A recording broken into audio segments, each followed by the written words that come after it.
कुरान भी कहता है नशाबंदी शराबबंदी,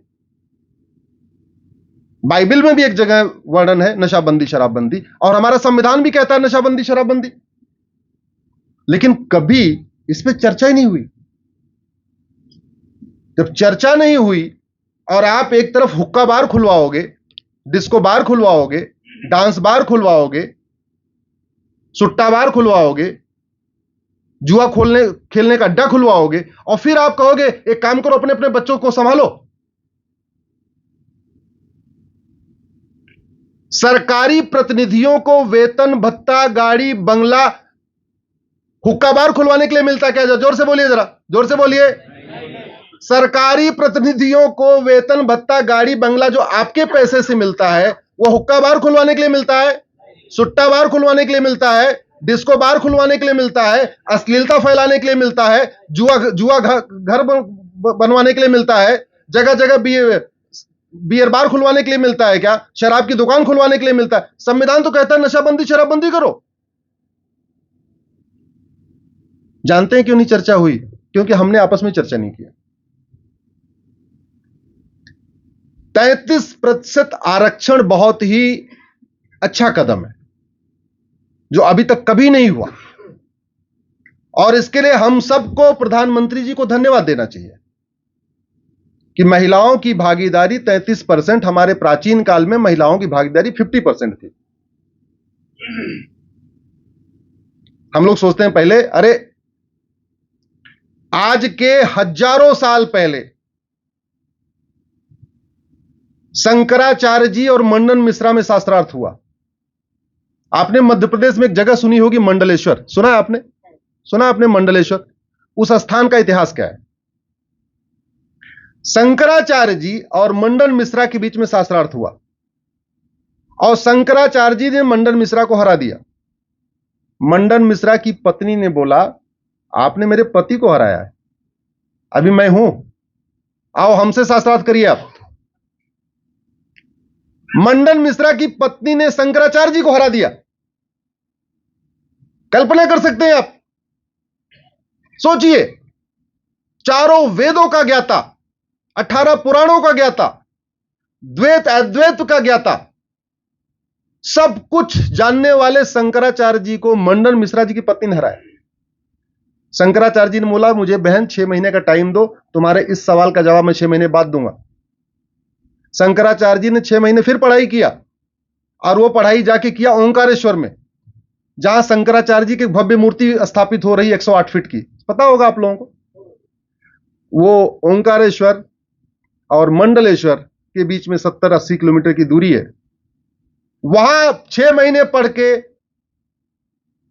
शंकराचार्य जी फिर मंडलेश्वर आए, उसी नर्मदा नदी किनारे आए, फिर शास्त्रार्थ हुआ, फिर उन्होंने जवाब दिया। लेकिन मंडन मिश्रा जी अपनी हार से इतने व्यथित थे कि उन्होंने संन्यास ले लिया, और वो मंडन मिश्रा जी के नाम पे ही उस स्थान का नाम मंडलेश्वर हो गया। याज्ञवल्क और गार्गी के बीच में हजारों साल पहले शास्त्रार्थ हुआ, सैकड़ों साल पहले शास्त्रार्थ हुआ।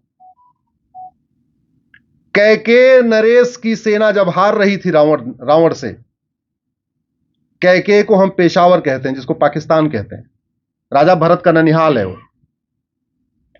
कैकेय नरेश की सेना हार रही थी, सेनापति मार दिया गया, तो रानी कैकेयी ने सेनापति का काम किया। अगर उनको अस्त्र और शस्त्र चलाना नहीं आता तो पूरी सेना कैसे लीड करने लग गई हो? इसका मतलब प्राचीन काल में हमारी बेटियों को केवल शास्त्र की शिक्षा नहीं मिलती थी, बल्कि शस्त्र की शिक्षा मिलती थी।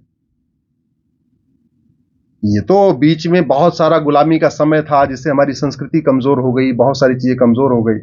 और भारतीय संस्कृति आप देखिए, मैं बार बार क्यों कहता हूं भारत की संस्कृति का प्रचार प्रसार करना आवश्यक है। प्राचीन जितने भी राज्य हैं, कोई भी राज्य किसी राजकुमार के नाम पे नहीं है। जितने भी राज्य हैं वो राजकुमारियों के नाम पे है। ये आपको कल्चर अरब में या यूरोप या अमेरिका में नहीं मिलेगा। कौशल राज्य, राजकुमारी का नाम कौशल्या। सौमित्र राज्य, राजकुमारी सुमित्रा। जनक जानकी। गंधार गांधारी। कैकेय कैकेयी। ये तुम्हारे देश में कल्चर था।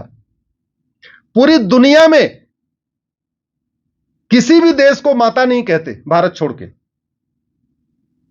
देश को या तो पिता कहते हैं, फादर कहते हैं, या तो कुछ नहीं कहते हैं। यूरोप में देश को फादर कहा जाता है। भारत इकलौता ऐसा देश है जहां भारत को, देश को क्या कहते हैं? माता।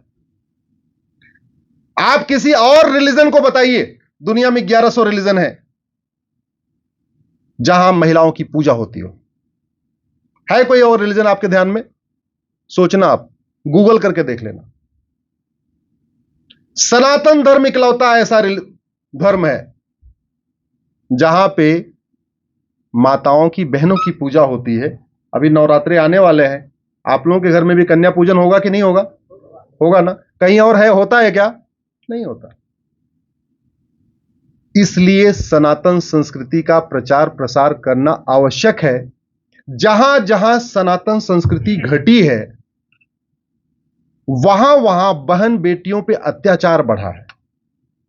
उसके लिए उदाहरण दुर्योधन का ननिहाल, गंधार। वहां बहन बेटियां पढ़ती थी, अस्त्र शस्त्र की शिक्षा होती थी, गांधारी को सब कुछ आता था। गांधारी को अर्थशास्त्र का भी ज्ञान था, राजनीति शास्त्र का ज्ञान था, अस्त्र शस्त्र का भी ज्ञान था। अलग बात है, विवाह के बाद उसने माता गांधारी ने पट्टी बांध लिया। उस गंधार में, उस अफगानिस्तान में बहन बेटियों की आज की डेट में क्या हालत है?